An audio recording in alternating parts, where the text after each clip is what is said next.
el individuo, cuando el sujeto, cuando el actor individual, social, se hace consciente de su historia, de nuestra historia, se convierte en una fuerza revolucionaria.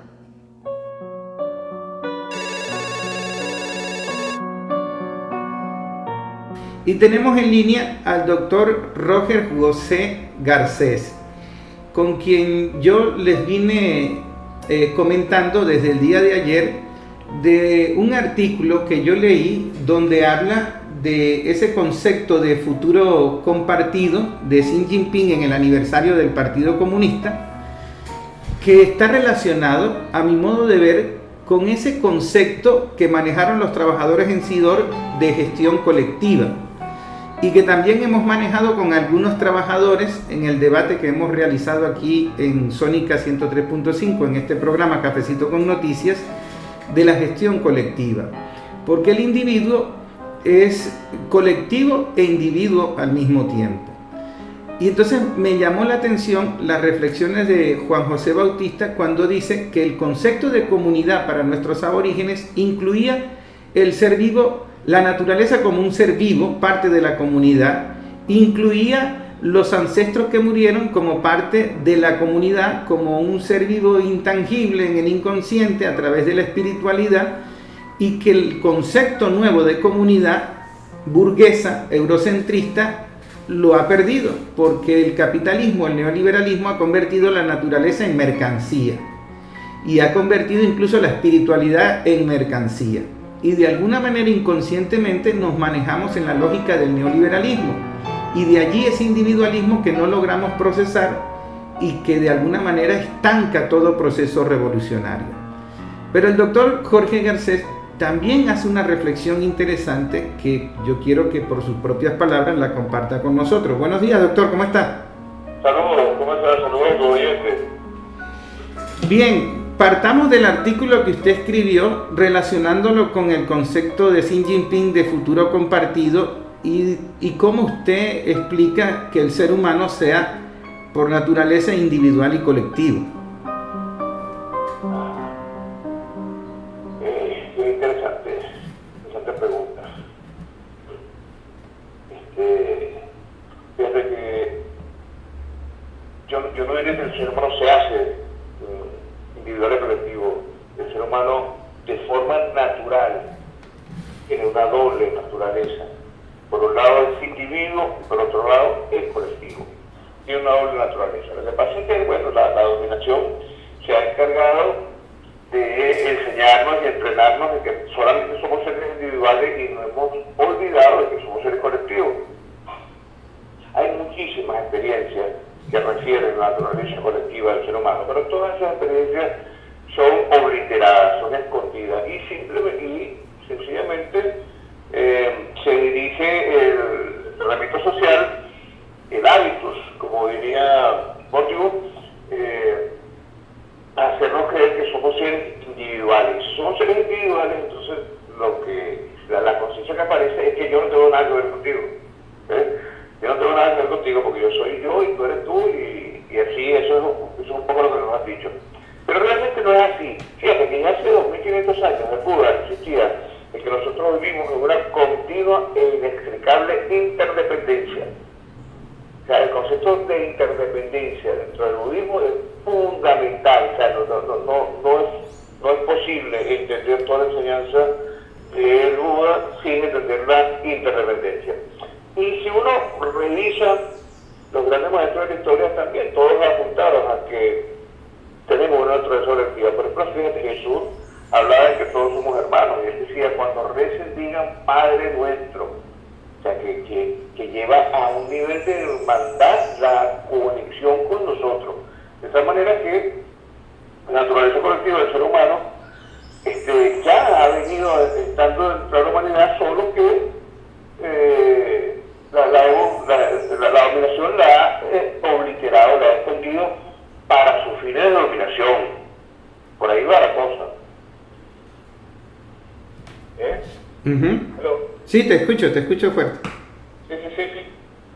Fíjate, yo iría más allá de nuestros modelos organizativos de empresas estatales y de lo que Chávez en su momento llamó acabar con la democracia representativa y buscar la democracia participativa y protagónica. Eran conceptos novedosos cuando Chávez los estaba planteando. Fueron conceptos que atravesaron toda América Latina y han de alguna manera incidido en la ola de gobiernos de izquierda que han buscado espacios de poder en América Latina. Pero los modelos administrativos en las instituciones y en las empresas siguen intactos y de alguna manera tienen ese componente individual, piramidal, monárquico, de un presidente, un vicepresidente, una gerencia que decide, que se va y que viene, pero no comparte de manera colectiva con esos trabajadores de 30, 40 años de experiencia que tienen un conocimiento por la convivencia, y no se trabaja desde allí. Y cuando se ha trabajado desde allí, se ha avanzado. Claro, absolutamente. Es que el modelo individualista que nos pone en competencia con el otro. Entonces, fíjate que terrible es creer que solamente somos seres individuales, que nos obliga a estar en competencia. Y es un poco lo que sucede con la persona que ha olvidado su naturaleza colectiva, que esa persona que ha olvidado la naturaleza colectiva se para en la mañana y dice: tengo que salir a competir con todos los seres humanos del planeta. Tengo que salir a competir con 7.000 millones de personas. Imagínate que es terrible, ¿no? Fíjate que hay un adagio que se ha metido profundamente en la cultura popular. Se dice: todos los días sale un pendejo a la calle, el que lo agarre de él. Entonces ya uno sale predispuesto a la defensividad para con el otro. Ya uno asume que el otro es un elemento a combatir. Y eso es justamente lo que nos ha llevado a la dominación y el capitalismo. Creemos que el otro es alguien que nos va a hacer daño. Cuando si favorecemos entonces la tesis de la interdependencia, la tesis del vínculo, nos vamos a encontrar con que el otro puede ser un hermano, como decía Jesús. Sabemos que estamos en interdependencia. Fíjate que interesante, ¿no? Nuestras culturas aborígenes lo sabían. Yo siempre repito que los antiguos mayas se saludaban diciendo Indakech, que significa yo soy otro tú. Y el otro le respondía Alaki, que quiere decir tú eres otro yo. Imagínense una cultura que ha llegado a un desarrollo espiritual tan importante como que cuando uno se consiga a otra persona, a un semejante, le diga: acuérdate que yo soy otro tú, y el otro le diga: es verdad, es otro yo.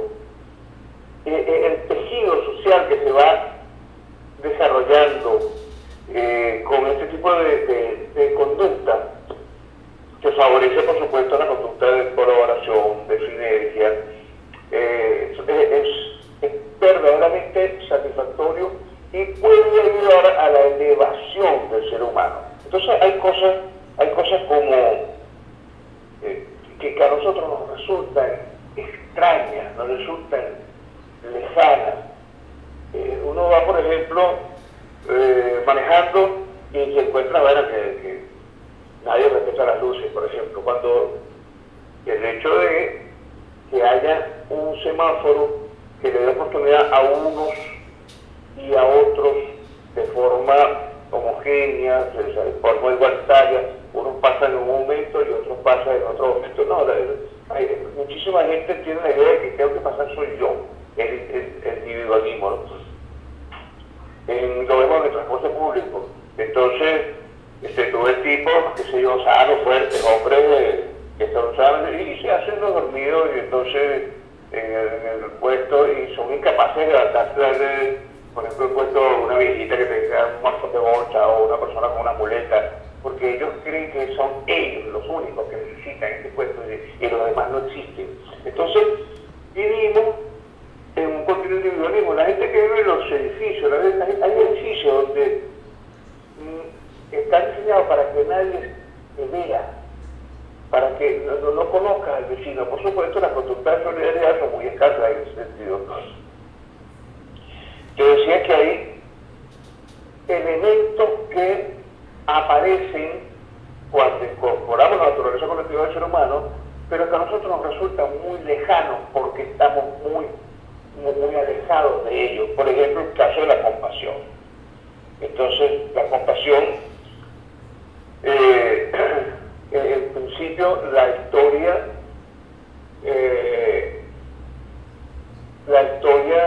nos ha dicho que el entrenamiento histórico, nosotros lo que hemos tenido nos aleja de la compasión. Porque cuando hablamos de compasión,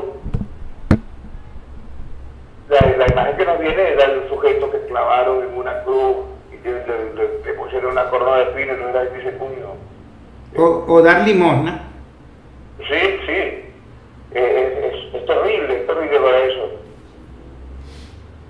Sin embargo, compasión, la palabra compasión viene de con, que significa justamente, y patos, que significa sentir o sufrimiento. Y ahí viene la palabra patología, ¿no? que estudia las enfermedades. Entonces, compasión es sentir con el otro. Sentir lo que el otro siente. Fíjense que, por ejemplo, nosotros en la familia, cuando alguien está bravo, por ejemplo, la mujer está brava y tiene una cara seria y no le decimos nada. O tiene un dolor, o está llorando, tú la ves triste, no le decimos nada. Esperamos que se le pase. Eso es no tener compasión, no estamos sintiendo con el otro. De la misma manera, compasión, empatía, simpatía al mismo tiempo de sincrónico y patos de sentir. Entonces, simpatía es sentir con el otro al mismo tiempo, sentir lo que siente el otro. Misericordia, otra palabra hermosa que también nuestro entrenamiento la ha boicoteado, la ha retorcido. Fíjate, por ejemplo, hay un adagio que también se ha metido muy profundo. Dice que se mete el Redentor y muere crucificado. Entonces, con eso ya van boicoteando, ya van torpedeando la actitud de sentir con el otro. Usted decía misericordia, que ya es latín, miseria, de miseria, y cordis, de corazón. Entonces, sentir las miserias del corazón del otro, eso es misericordia. Entonces, misericordia, compasión, simpatía, empatía, son procesos que han sido retorcidos y no los hemos comprendido.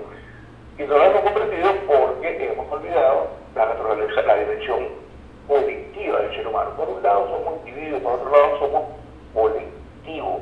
Los antiguos neoplatónicos decían que los seres humanos somos anfibios, no como los sapos, sino porque tenemos dos vidas, igual que los sapos que tienen dos vidas, una en el aire y otra en el agua, pero tenemos dos vidas porque somos individuos y somos colectivos. Ahora, Roger, tú planteas en un artículo que la construcción de una comunidad de futuro compartido requiere participantes de esa comunidad, que esos participantes de esa comunidad desarrollen y ejecuten conductas de solidaridad y sinergia. Pero más adelante dice que es necesario la construcción de una teoría que dé cuenta de los procesos que toman lugar en el alma humana y que favorezcan la aparición de las conductas de interconexión. Me parece muy interesante porque cuando tú dices que se nos han retorcido esos conceptos y no nos damos cuenta, ese retorcer de los conceptos no es algo espontáneo, es algo intencional, inducido, y son, por ejemplo, el peligro del neoliberalismo y del capitalismo es que donde realmente avanza es en esa parte cognitiva, en esa parte cultural. Por eso que tantas personas han dicho la batalla de las ideas, porque es en las ideas. Yo recuerdo que en la autocrítica del chavismo, de que íbamos a una marcha, una gran marcha de concentración, de demostración de fuerza colectiva para ver a Chávez en las avenidas en Caracas, y luego terminaban la mayoría de los chavistas entrando a los Sambil a comprar productos, aprovechar para hacer las compras y todo eso. Y entonces eso que parece inofensivo, pero que está allí en la individualidad, yo lo veo en el partido político, porque en los partidos políticos hay frases como que 2 más 2 es 5, aquí no hay nada inocente, y entonces todo el tiempo hay como una desconfianza, como un trabajo en grupitos, en individualismo, que hace imposible que un partido político sea factor de construcción del socialismo, que es una de las ideas teóricas más elevadas de lo colectivo. Fíjate que nosotros tenemos un problema serio, y tú bien lo señalabas, que tiene que ver en lo cultural. Entonces nosotros estamos desarrollando una revolución que favorece al colectivo sobre bases culturales que favorecen el individualismo. Es un problema serio. Fíjate, sobre esto, merece la pena que nos tengamos un segundo, porque podemos averiguar cómo a través de la cultura reproducimos los patrones del capitalismo, reproducimos los valores del capitalismo, y a veces creemos que es cultura popular. O sea, hay una canción de, creo que es el actor Sherman Spring, que se llama ¿A quién no le va a gustar? Entonces dice, ¿a quién no le va a gustar? Están bien enamorados, un joropo bien sabroso, divino. Y la he escuchado muchísimas veces en las marchas chavistas. Sin embargo, cuando el hombre empieza a hablar que a él no le va a gustar una mujer que esté bien buenota, a quien no le va a gustar tener 6.000 cabezas de ganado, que tener muchísimo dinero en los bancos. Y entonces uno se pone y dice, pero Dios mío, estos son los valores del capitalismo, que se disfraza de pueblo, se disfraza de popular. Y es que el capitalismo tiene el poder general, tiene esa característica. Se dice, hay un autor que te recomiendo la lectura, que está escribiendo en este momento, un profesor alemán de origen surcoreano que se llama Jung-Chul Han. Todos los libros de Han son verdaderamente importantes de leer en este momento. Y él decía que el poder es ipsocéntrico, así como la palabra ipso facto se llama en el mismo momento, en el mismo hecho. Y el carácter ipsocéntrico del poder es que todas las cosas que están gravitando alrededor del poder, el poder las va absorbiendo. Entonces, por eso, en un momento, por ejemplo, el caso de la segregación hacia la comunidad gay, la comunidad LGTBI, hace 20 años había una segregación obvia. Sin embargo, ahorita el mismo poder está favoreciendo entonces el fomento de las comunidades LGTBI. Vemos como Disney tiene en sus series para niños, en sus películas para niños, incorpora parejas homosexuales. Entonces eso que antes combatía el poder, ahora lo absorbe, porque el poder es ipsocéntrico. Entonces así ha absorbido, por ejemplo, el joropo. La gaita zuliana que en un momento determinado representó uno de los bastiones de resistencia y de lucha y de reclamo popular, fue absorbida por grupos de derecha y muchísimos grupos que tienen posibilidad de mercado nacional son los que legitiman los valores de la derecha. Entonces hay que tener mucho cuidado cuando uno analiza los elementos culturales, porque dentro de la cultura está el veneno del individualismo. Y por eso te decía que estamos construyendo una revolución que favorece al colectivo sobre bases culturales que favorecen el individualismo. Es cierto, porque Juan José Bautista decía que nuestros movimientos sociales y el concepto de comunidad estaba relacionado a un concepto de comunidad europeo, eurocéntrico, capitalista. Así es, sí, señor. Y él planteaba algo mucho más interesante que estaba comentando antes de tu llamada. Él decía que para los aborígenes, antes de la invasión, la comunidad incluía la naturaleza como un ser vivo que era parte de la comunidad. O sea, la comunidad no eran solamente los seres humanos, la comunidad también era el río, también era el cacao, incluso tenían unos valores místicos. Y él decía que aparte de la naturaleza, también convivía con los aborígenes lo intangible, es decir, los ancestros. Y de alguna manera en nuestro inconsciente algunas cosas de esas permanecen. Por ejemplo, yo decía a los oyentes, cuando tú tuviste unos buenos padres que te amaron, que te criaron, que te ayudaron en las caídas, te levantaron, cuando esos padres mueren, realmente no mueren, continúan en tu vida cotidiana. Y esa relación es parte de tu comunidad, pero en otra dimensión espiritual, que es en lo que se convirtió Chávez. Chávez se convirtió en parte de la comunidad chavista, en una convivencia desde lo espiritual.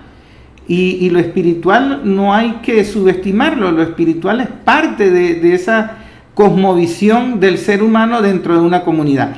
Que el capitalismo lo mata, porque entonces el capitalismo dice, olvídate de la naturaleza como ser vivo, que la naturaleza es mercancía, que la tierra nos da oro, nos da hierro, nos da acero, y hasta ahí va la naturaleza, así se destruye el planeta.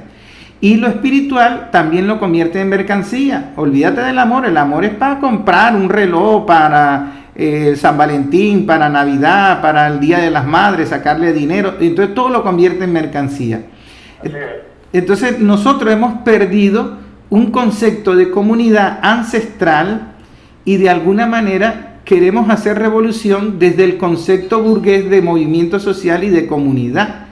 Y yo considero que es como tratar de avanzar en la revolución con las ideas del enemigo sin darnos cuenta que lo que estamos es conservando el mismo modelo que decimos atacar. Absolutamente, por eso Fidel decía, la revolución o es cultural o no es revolución. Porque repetir los valores de la dominación, repetir los valores burgueses, hace que la gente se comporte de acuerdo a los valores burgueses. Entonces no estamos haciendo cambios sustantivos. Por eso es que yo estoy persuadido, totalmente convencido de que el cambio hay que hacerlo desde el espíritu, desde el alma, desde la conciencia, desde lo más profundo del ser humano. Bueno, yo como psicólogo tengo pruebas de eso. Y sucede también que las personas se aprenden el discurso y aprenden que, bueno, meten 2 o 3 citas de Chávez, ponen una camisa roja y ya con eso es suficiente para ser chavista. No, creo que hace mucho más falta, hacen falta muchas más cosas para ser revolucionario y para tratar de cambiar las estructuras de una sociedad que aprenderse 2 o 3 frases hechas y ponerse una camisa roja, que es lo que han hecho algunos de nuestros dirigentes, lamentablemente.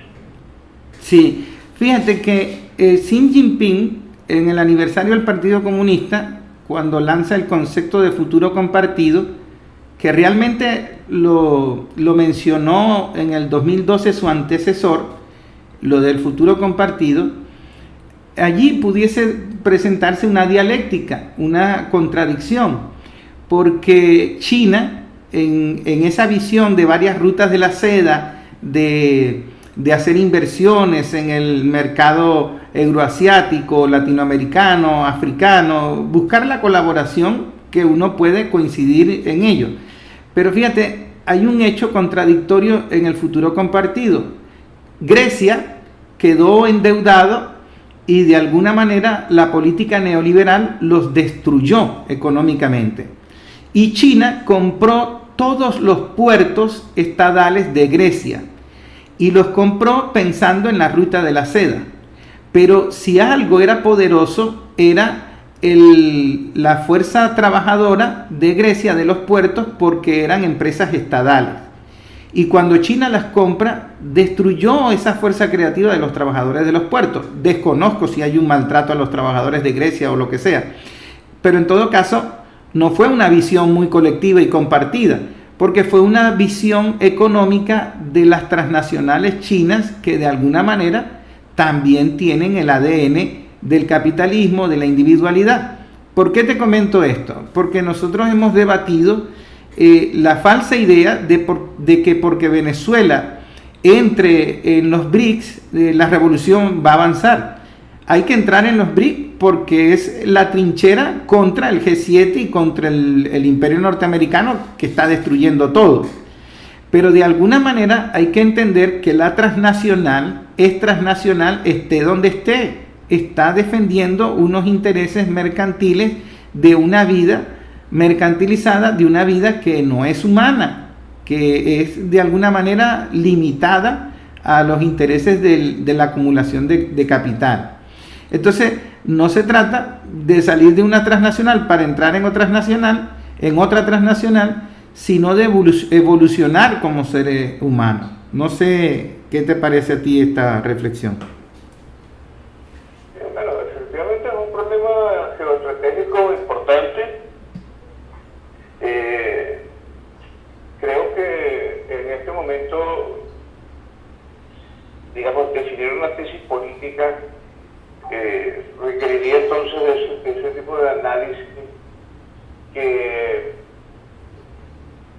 den una directriz a la conducta política de cómo nos insertamos entonces en el concepto internacional.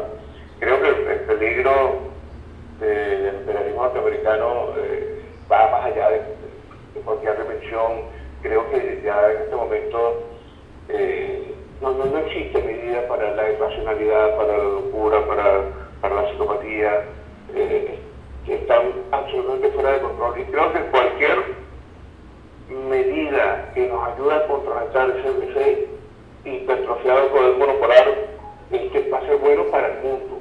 Va a ser bueno para el mundo. Yo dejo a los expertos de esta área. Yo como psicólogo me doy cuenta de que sí es necesario que desarrollemos conductas, que desarrollemos conciencia de que vivimos en una interdependencia, porque, bueno, sencillamente el capitalismo nos ha entrenado lo contrario, nos ha hecho ver lo contrario y nos ha mentido, diciéndonos que no solamente el capitalismo, la dominación de 500 años, nos ha mentido haciéndonos ver que somos seres individuales, que no tenemos nada que ver con el otro, cuando realmente todos, ya independientemente tengamos conciencia o no, todos tenemos un futuro compartido, porque todos vivimos en interdependencia. Y si, como decía el Che, o peleamos juntos o nos matan separados. Claro. Ahora, Jorge, yo tengo entendido que estás vinculado a la Universidad Internacional de la Comunicación. Bien, yo formo parte del Vicerrectorado de Investigación de la Universidad Internacional de las Comunicaciones, cuya rectora es la diputada Tania Díaz. Y el vicerrector de investigación es el doctor Luis Delgado. En esa área, en esa universidad, hacemos la vida académica, que hacemos las investigaciones, que forman parte del proyecto de guerra cognitiva, de la maestría de guerra cognitiva. Estamos haciendo la maestría de guerra cognitiva, que creo que empieza en septiembre. Ya pronto empezarán las ofertas para la inscripción en la maestría de guerra cognitiva, de la cual yo soy profesor en esa área. Y, por supuesto, desarrollamos muchas otras investigaciones, porque no nos quedamos solamente con hay muchas cosas que tenemos que investigar para de cara al nuevo mundo. Nosotros en el Vicerrectorado de Investigación de la Universidad de las Comunicaciones hay muchas investigaciones que se están llevando a cabo acerca, por ejemplo, del neofascismo, la importancia de la doctrina Monroe actualmente, la doctrina Monroe versus el bolivarianismo, que dirige el doctor José Gregorio Linares y Ali López, son historiadores. Hay mucho que estamos investigando ahí, y creo que es una trinchera importante para que estamos construyendo teoría para un nuevo mundo. Me parece bien, porque si hay algo que hemos errado es no comprender la mutación de la cultura comunicacional. Y entonces estamos haciendo comunicación del siglo XIX, cuando la comunicación cambió totalmente al consumidor, al medio, al canal, contenido, todo. Seguro. Sí, una de las cosas que es importante desarrollar una estética propia de la revolución, una estética del vínculo, porque la estética que estamos manejando, y la estamos manejando muy mal, es la estética de la burguesía. Y la burguesía, como todo poder, como todo que responde, digamos, al carácter ipsocéntrico del poder, la estética responde al carácter ipsocéntrico, vamos a definir los patrones estéticos de la burguesía. Entonces creemos, por ejemplo, que, como ejemplo como que te ponía anteriormente con la canción esta, o creemos que el patrón de belleza es el patrón eurocentrista, el patrón de belleza femenino es el patrón de belleza eurocentrista de la mujer rubia. Ese es el único patrón de belleza que nosotros hemos dado y por el cual hemos sido entregados. Pero muchos de nuestros dirigentes de nuestra revolución creen eso. Y entonces favorecen y legitiman ese patrón de belleza. Si hay algo que estima, si algo que define la naturaleza humana es lo variable, la variabilidad. Eso lo señalaba Gloria Martín, una figura señera dentro de la Revolución Venezolana, Gloria Martín, como cantora y como escritora, como investigadora. Esta frase la tomó de su libro La píldora de los hechizos de Merlín en la píldora anticognitiva. Entonces, si es lo que define la naturaleza humana es lo variable, pero sin embargo no a mí hecho creer un solo patrón de belleza. El caso Barbie, por ejemplo. Entonces, nosotros creemos y se nos ha metido en el ADN psicológico, en lo más profundo del alma, que una mujer es bella y se parece a Barbie. Y eso, lamentablemente, muchas de nuestras mujeres se lo creen, por eso entonces se quiere pintar el pelo de amarillo, por eso entonces tiene que dejar de comer para ser flaquita como Barbie, no sé cuánto. Esa entonces la cantidad de conducta. Cuando realmente no es así, la belleza, para empezar, la belleza, como decía José Martí, la belleza está en los ojos de quien mira. Y la belleza es un patrón, es un proceso de construcción colectiva también. Todos podemos entre todos construir nuestro patrón de belleza y hacer un patrón de belleza invitacional, por ejemplo.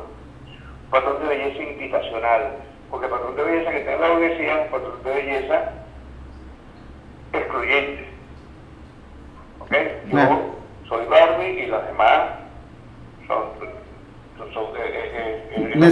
y las demás necesitan gimnasio. Sí.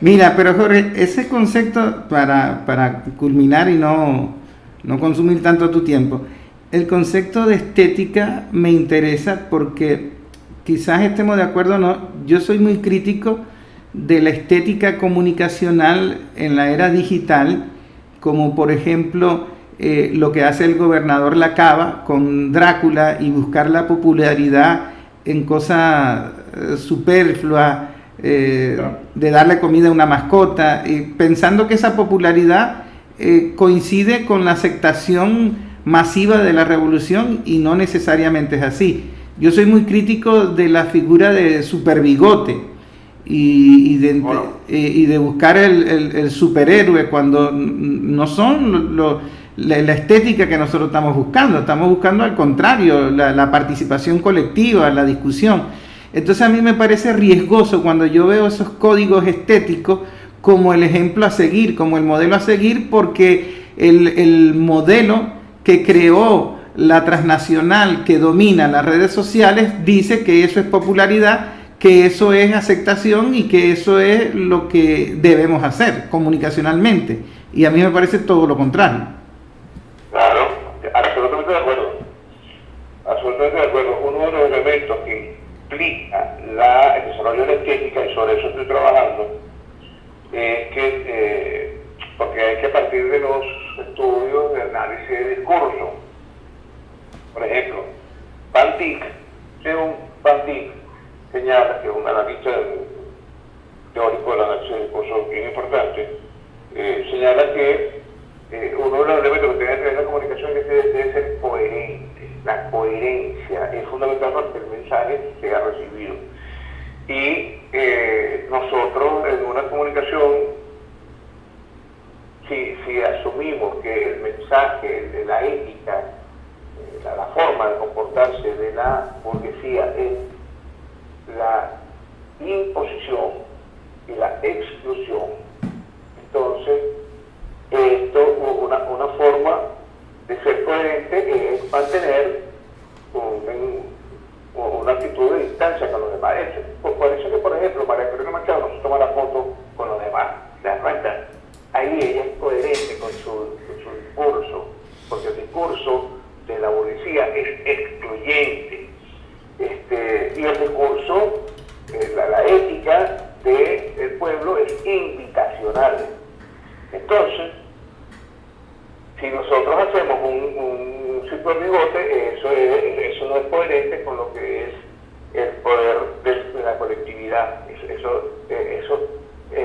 el tipo de héroe tipo Marvel. Y los héroes tipo Marvel son héroes individuales. Superman es un tipo individual, Batman es un tipo individual, pero los héroes de la colectividad somos todos. Entonces no hay coherencia en el discurso y por lo tanto se descree. ¿Ves? ¿Te das cuenta? Claro. La derecha, que sí tiene coherencia, sí tiene una pegada fuerte.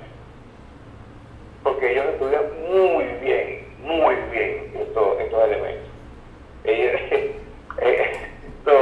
Para ellos sí, ellos gastan muchísimos miles de dólares para recibir las prestaciones que nosotros damos por radio gratis. Y la gente no escucha. Es verdad, ellos capitalizan la fuerza mediática, porque si sale la Vinotinto, ellos relacionan la Vinotinto con ellos. Si sale... Céntrico. Sí, y lo hacen muy bien comunicacionalmente. Se agarra todo. Se agarra todo. En cambio nosotros hacemos un esfuerzo, gastamos dinero y cae mal, porque la gente no se lo traga. Porque no es coherente. No es coherente. Bueno, Jorge, me alegra mucho esta conversación, ha sido de mucho provecho. Gracias por habernos dado la oportunidad de conocer tu opinión y tu trabajo. Y estamos a la orden, esta es tu casa para cuando la necesites.